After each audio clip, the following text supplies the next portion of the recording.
Hey guys, in this video I'm going to show you how to deposit a check on a Lloyds Bank mobile app. The first thing I want you to do is launch up the Lloyds Bank app, and then here you'll see your different accounts. So we have this current account right here. You can click on this and you'll get more options. So here we see the everyday section and the pay in and out section. Here you'll see the deposit check feature. So I want you to go ahead and tap on the deposit check feature, and then you just go ahead and enter the amount it will be depositing with the check, the reference number, and then you need to go ahead and scan the front of the check and the back of the check. Make sure the writing is clear on the image.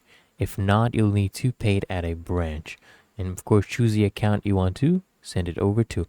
So click here and then just scan this. Make sure all the edges are visible and everything here is visible as well.